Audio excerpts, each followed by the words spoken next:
Joined now by Joe Duhownik, a criminal justice editor for the Purdue Exponent. So that is the student newspaper there. He's a student on campus. Joe, what have students been saying about the victim as well as the suspect in this case? Well, in terms of the suspect, we don't know much. Like we said, a junior, 22-year-old from Korea. He was a cybersecurity major. We do know that he has been summarily suspended from Purdue. Official charges have not been filed yet. He's still facing a preliminary charge of murder. We do expect those charges to come in very soon, though. In terms of the victim, Varun, he was from Minneapolis, graduated from Park Tudor High School on the north side. A lot of students have told us how great of a person he was, how great of a student he was. He was in Science Bowl. He was a semifinalist for the National Merit Scholarship Program. So we've heard a great outpour of love and support for Varun and just how great of a person he was. People that knew him in high school, people that know him now in college. The event itself, we don't know much more yet. We still don't know a motive. We don't know if there were weapons used or what weapons were used. We haven't confirmed circumstances. We're still waiting on a lot of confirmation in that regard. And Joe, the students on campus, a roommate here is accused of stabbing to death his own roommate. This must just be a shocker for everyone on that campus.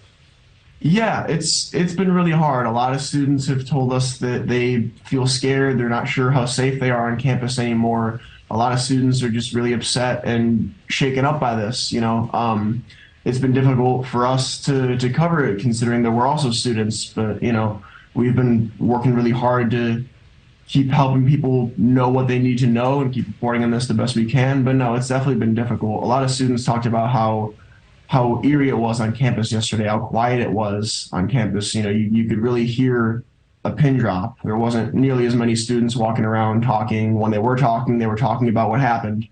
It's definitely a weird feeling here. And you are an editor for the student newspaper, the Purdue Exponent there in West Lafayette. What has it been like for students to be reporting on this? You said it was a little bit odd, but I imagine you have to do the job. You're sending people into these residence halls. You're asking them to ask questions about people that knew the suspect here as well as the victim. What has that been like? Yeah, like I said, it's difficult. I mean, we have staff members that knew him or knew friends of his. I mean,